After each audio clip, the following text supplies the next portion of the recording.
Olá, pessoal! Que bom poder curtir a companhia de vocês nesta edição do nosso programa Sim para a Literatura.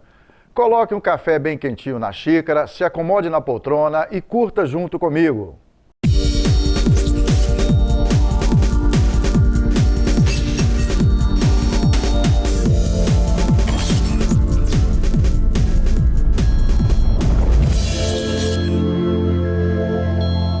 No nosso programa Sim para a Literatura, entre outras informações, temos as colunas Dica de Leitura e Dica de Livro. Temos também as colunas Apaixonados pela Leitura, a participação de telespectadores, além de entrevista e muito mais. E nesta edição, entre outras informações, vamos dividir com vocês a experiência de ter participado da palestra A Importância da Leitura para a Formação do Cidadão Contemporâneo, que foi ministrada pelo Dr. Getúlio Marcos Pereira Neves, na noite da última quarta-feira, 7 de agosto, numa parceria do nosso projeto O Prazer da Leitura, com os colegiados dos cursos da Faculdade de Ensino Superior de Linhares, a FACELI. Uma participação maciça de alunos e professores, e também aberto para a comunidade. Uma experiência memorável. Essa ação ela é magnífica, até porque trazer um palestrante do nível do Getúlio para essa classe acadêmica era de um conteúdo não dá nem para a gente pontuar, né? E essa ação ela deveria ser feita com mais frequência, até pelas instituições que não vê o conteúdo que é passado para toda essa classe estudantil, que não, atualmente a gente sabe que não tem aquele hábito com frequência, né? Então a gente estaria estimulando, principalmente trazendo para essa classe palestrante da estirpe do Getúlio Neves. Na opinião do professor Aguinaldo, um evento de muita importância. Eu estou muito feliz por participar hoje aqui desse evento, porque eu acho que é assim que a gente consegue mobilizar, né, principalmente o jovem, que hoje tem muitas outras formas, né, de estar ocupando o tempo e deixando passar o hábito da leitura como uma coisa que vai fazer com que ele cresça, né, mais, que ele desenvolva mais. Então eu acho que esse evento que está sendo realizado aqui hoje está trazendo essa motivação, esse impulso para exatamente motivar o jovem à leitura como algo muito importante, como um alimento do dia a dia para o crescimento, para o desenvolvimento. É isso. Uma iniciativa que deve ser compartilhada em vários ambientes. Nós temos que levar a leitura para todo e qualquer cidadão. A gente começa, vamos assim dizer, com um público acadêmico, que é um público que naturalmente ele acaba tendo uma consciência e acaba sendo formadores de opinião, e pode esse público também propagar essa importância da leitura para os demais. Mas fica uma dica da gente utilizar toda essa mão de obra intelectual, ou mão de obra em formação intelectual, para levar também, sabe, Pereira, às crianças, aos adolescentes, aos jovens, independente da classe social, porque indiscutivelmente já é comprovado. A leitura, a literatura, o conhecimento, a educação, de certo transforma vidas. Olha, pessoal, esse encontro foi um sucesso. E falando de leitura, a leitura ela é fundamental para a formação profissional, para a formação pessoal. Por meio da leitura que a pessoa tem percepção do mundo, né? Ela adquire vocabulário, ela conhece o mundo exterior e aquilo que o conhecimento que já foi produzido, ele tem a oferecer. Então, sem a leitura, o universo da pessoa fica muito limitado. E para a entrevista desta edição, claro, nossa conversa é com Getúlio Marcos Pereira Neves. Ele é juiz de direito, poeta e escritor e presidente do Instituto Histórico e Geográfico do Espírito Santo. Num bate-papo rápido, mas da melhor qualidade, alinhavamos alguns aspectos ligados aos benefícios do hábito da leitura. Para Getúlio, o grande ganho é a leitura. Acho que eu poderia dizer, sem mais delongas, leiam. a leitura é uma vantagem que você pode ter sobre quem não lê. Então, o que eu falo realmente é: leiam. É com as palavras de Getúlio Marcos Pereira Neves que finalizamos a primeira parte desta edição do nosso programa Sim para a Literatura. Daqui a pouco a gente volta.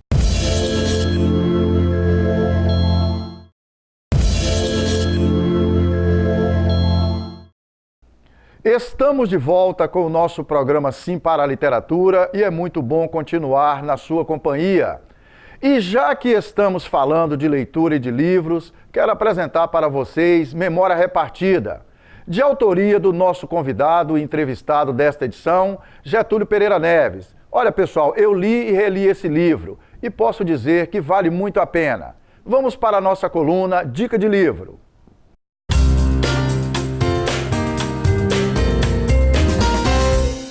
Olha, pessoal, o livro Memória Repartida é uma leitura dinâmica e composta por uma mistura agradável de casos que lembram muito o regionalismo na nossa formação social e histórica. A trama é ambientada numa comunidade do interior do Espírito Santo, tratada como vila, no entrelaçamento de várias situações absolutamente linkadas. Essa palavra é mais moderninha, com o modelo de convivência da maioria das comunidades que são situadas em municípios do interior brasileiro. Há alguns anos atrás, aqui cito o exemplo de Serra dos Aimorés, Minas Gerais, onde eu vivi toda a minha infância e parte da juventude. Mas ainda pode ser considerada nos tempos atuais em alguns locais. As fofocas, os fuxicos, os papos no botequim da esquina, o tratar da vida alheia, os coronéis mandatários que se autotitulam o dono da vida das pessoas, as carolas da igreja, os crimes de honra, as moças de família, as mulheres dama, entre outras situações e personagens, que compõem um enredo bastante original e nos reportam a várias lembranças da nossa vida numa cidade do interior. O livro Memória Repartida, que foi escrito pelo Getúlio Marcos Pereira Neves, é um livro que vale muito a pena adquirir para ser lido e degustado. Você estando sentado num banquinho, no quintal, embaixo da árvore, à luz da lua ou na cozinha perto do fogão a lenha, no balançar de uma rede, na varanda ou, quiçá, encostado no travesseiro de penas de ganso. Bastante confortável. Ou iluminado por um abajur de última geração. É um livro muito bom. Permita que o livro faça parte da sua vida. Eu gostei bastante, até pelos índices que eles informaram que a leitura é uma coisa muito que está sendo escassa, na verdade, assim. Eu mesmo não gosto muito de ler, tive a oportunidade de ganhar o livro e vou tentar terminá-lo nesse mês. E para dizer que falamos das flores, vamos trazer de volta algumas dicas de leitura que sugerimos numa edição anterior, atendendo a pedidos. Nossa dica de leitura desta edição.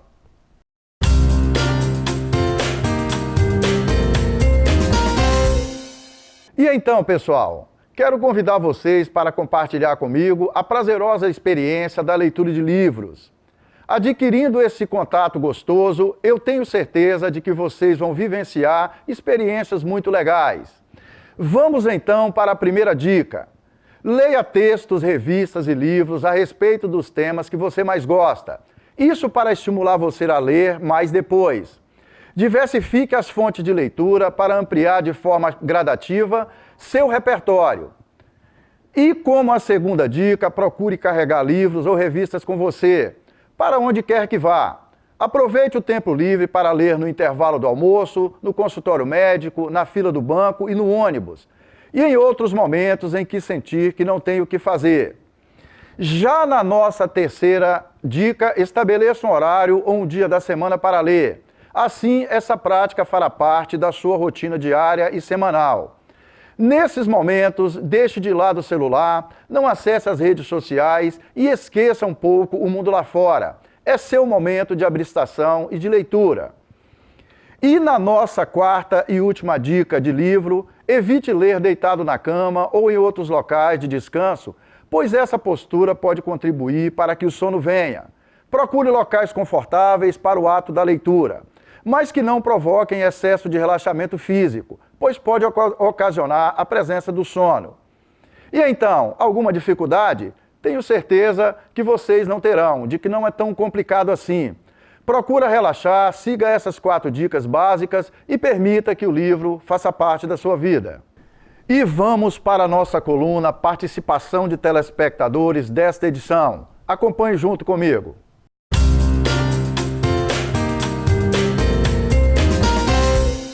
O livro, ele é um instrumento que bem utilizado, ele liberta as pessoas, porque a sua imaginação fica a mil, né? Então, isso proporciona às pessoas se deslumbrarem com outros mundos, o mundo lúdico, o mundo do conhecimento, o mundo da descoberta, né? Então, eu acho que a leitura proporciona isso para as pessoas. É fundamental, principalmente porque nós somos formadores de opinião.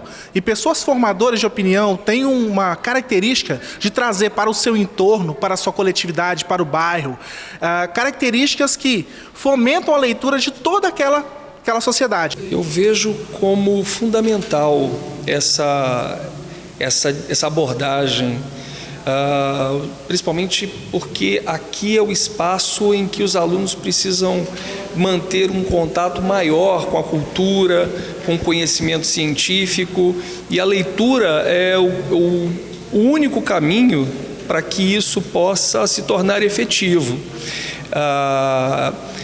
Programas como esse precisam ser estendidos para várias regiões do Espírito Santo. Eu acho que seria de grande contribuição se o programa ele abarcasse outras instituições, outras regiões.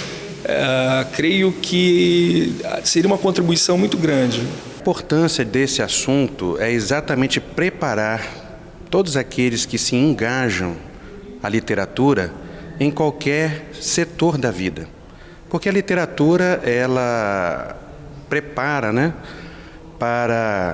tornando o cidadão uma pessoa mais crítica, uma pessoa que possa observar ao seu redor os acontecimentos da vida de uma forma que ele possa até mesmo contribuir com ideias, ou seja, a literatura, ela, muitas vezes, ela traz para o cidadão essa aptidão em ser um agente transformador. O contato com a leitura é fundamental para o desenvolvimento das pessoas. O Brasil está em construção e dentro dessa construção acho importantíssimo que nós incentivemos a leitura, que nós possamos incentivar a leitura do aluno e que o aluno possa ler para se educar, para crescer intelectualmente falando.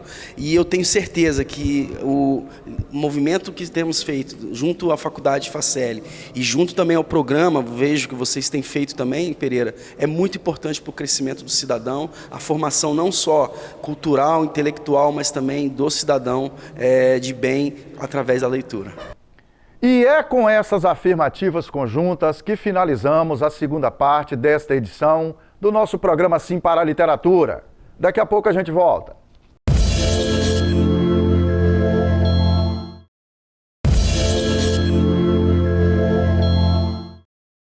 Estamos de volta com o nosso programa Sim para a Literatura e é muito bom continuar na sua companhia. E vamos para a entrevista com Getúlio Marcos Pereira Neves.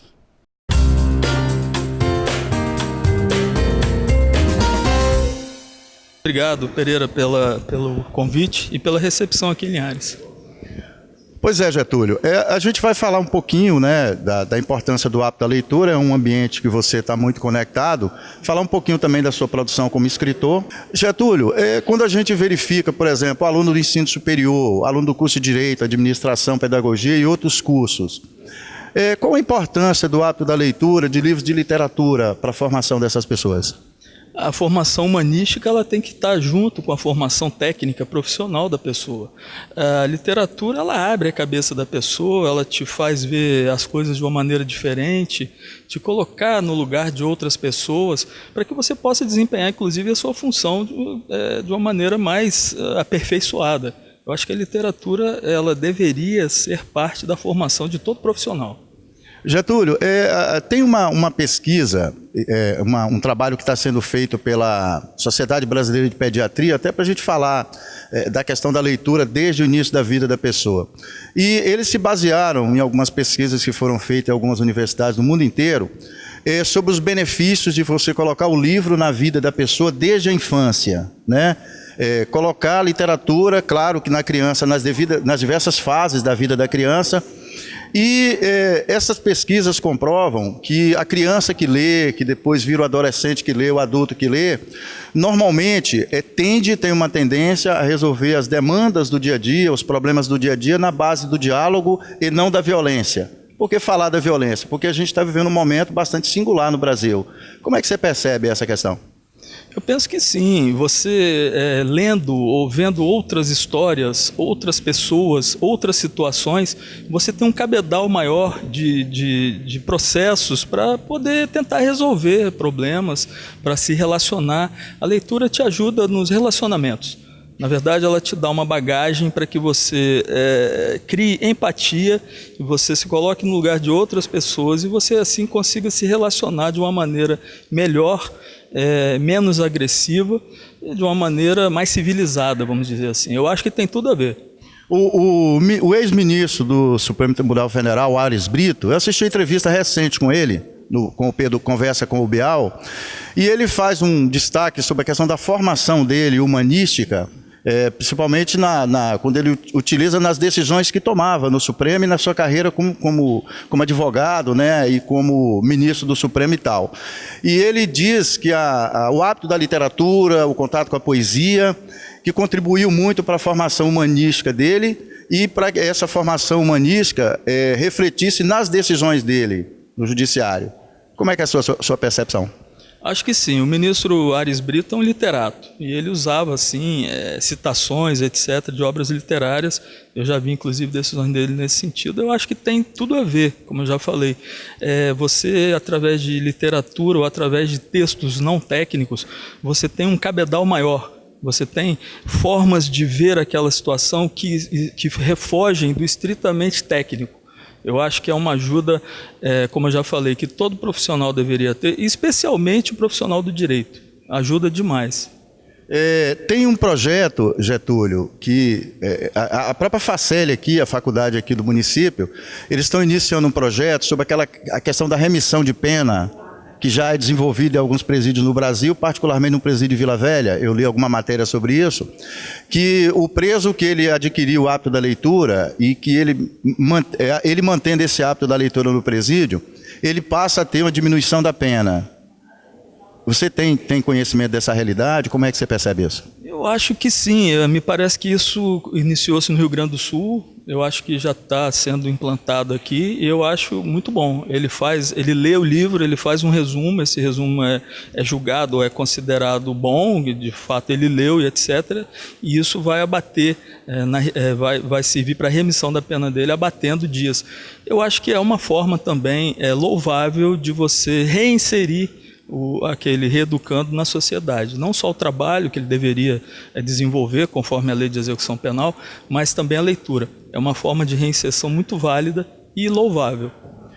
A gente tem uma discussão, eu acredito que na sua atuação você deve conviver muito com isso, né? A questão para que servem realmente os direitos humanos, né? E tem toda uma discussão que direito humano é para defender bandido ou não é para defender bandido, etc. e tal. O Antônio Cândido, que é um crítico conhecido de literatura, ele escreveu um artigo chamado Direitos Humanos e Literatura. E nesse artigo ele destaca que a literatura deveria ser inserida como direito básico da pessoa humana, né? Direito de ir e vir, da liberdade, de ter uma vida decente, direito ao respeito como cidadão. Como é que você vê isso? Essa questão de colocar a literatura como uma questão básica mesmo, para que todas as pessoas tenham acesso através de uma política pública que defenda isso? Talvez não só a literatura, música, arte de uma maneira geral, uma forma de humanizar a pessoa. E o que nós estamos precisando hoje é de mais civilização. No sentido de educação, não aquela educação de berço, de dar bom dia, boa tarde, pedir por favor, mas de educação civilizatória. E a literatura é uma parte muito importante desse processo civilizacional. Eu acho sim que é um direito de todos conhecer literatura, conhecer os clássicos. Isso deveria haver políticas públicas mais eficazes nesse sentido, principalmente nas escolas. que isso seja inserido de alguma maneira, não obrigatoriedade para tirar o prazer da leitura, a leitura é um prazer, mas de uma forma que o aluno ou as pessoas que estão ali, elas pudessem ir se inteirando disso paulatinamente, para que no final a gente tivesse um resultado que seria o que o Antônio Cândido muito bem falou, ou seja, um direito de todos e um direito exercido efetivamente. E para concluir, Getúlio, esse encontro, né, já agradecendo pela sua disponibilidade de vir a Linhares, tem um crítico, um escritor chamado Todorov, que ele escreveu um livro chamado Literatura em Perigo. E o enfoque que eu quero colocar, e isso parte do entendimento que eu tive desse livro, é que ele critica muito a questão do livro como uma coisa engavetada, guardada na prateleira, a biblioteca apenas como depósito de livros. Então, ele diz que a literatura está em perigo porque não estão sendo desenvolvidas ações para que o livro esteja próximo e à disposição da população. Qual a sua percepção, Getúlio, para a gente encerrar? Concordo, e acho que as bibliotecas hoje estão se renovando muito. Você pega, por exemplo, a Biblioteca Pública Estadual, em Vitória, ela faz sempre atividades, leva pessoas, não só, a biblioteca não é mais um espaço só para você sentar e ler e pesquisar alguma coisa, mas é um espaço que atrai a pessoa, e atraindo a pessoa para outras atividades, a pessoa vai ter despertado a sua atenção para o universo do livro, que é o lugar especial para você ter, que é a biblioteca. Mas eu acho que as bibliotecas, de uma maneira geral, elas estão tentando se modernizar e acompanhar isso e chamar a atenção das pessoas. O que tem que ser feito? Realmente a biblioteca não é um depósito de livro. Livro parado é lucro cessante. Já dizia um consórcio nosso no Instituto Histórico e Geográfico. Getúlio, para finalizar, qual a mensagem que você quer deixar para o telespectador do programa Sim para a Literatura sobre a importância do hábito da leitura para a formação do cidadão? Pereira, eu acho que eu poderia dizer, sem mais delongas, leiam. A leitura é uma vantagem que você pode ter sobre quem não lê. Então, o que eu falo realmente é, leiam. Eu percebo que o rol de direitos humanos que a gente encontra hoje, que ele, para quem não sabe, existe um rol escrito lá na Declaração Universal dos Direitos Humanos de 1948, existe uma listinha desses direitos humanos previstos nessa declaração, e o que eu percebo é que implicitamente nós já temos a literatura como um direito humano quando a gente pressupõe que o próprio direito à educação ele é um direito humano. Se a gente pressupor que a literatura está contemplado no grande ramo da educação. Mas, sem dúvida, a literatura ela abre caminhos para outros ramos dos direitos humanos, e me veio aqui ainda a lembrança que, para além disso, a literatura ela também está contemplada dentro do grande ramo do direito humano ao lazer, né? Então, que inclusive o palestrante estava falando lá à frente agorinha mesmo. Quantos desses profissionais que, pelas pesquisas que ele apontou, têm diminuído o acesso à leitura, têm utilizado do livro como lazer, né, para além do trabalho. Então, eu entendo que o direito à literatura ele já é um direito humano, sob a perspectiva de que ele já está contemplado dentro dessa lista maior. Só é preciso que as pessoas compreendam que o direito humano ele vai para além daquela lista que está escrita na Declaração Universal. Que realmente tudo aquilo que é bom para o desenvolvimento do ser humano, tudo aquilo que é bom para o indivíduo, ele compreende também esse rol, ainda que de uma forma complementar, ainda que de uma forma adicional. E é com esse posicionamento reflexivo da professora Suelen que finalizamos esta edição do nosso programa Sim para a Literatura. Caros telespectadores, foi um prazer e um sinal de prestígio contar com a sua audiência nesta edição do nosso programa Sim para a Literatura. Vocês representam um luxo para todos nós. Para que vocês tenham acesso às edições anteriores e aos vídeos do programa, acessem youtube.com/Sim para a Literatura. Entre em contato conosco através do e-mail simparaliteratura@gmail.com. Agradecemos a sua audiência em Vitória e Grande Vitória através do canal 16.1 na TV aberta. Saudações poéticas literárias e muito obrigado.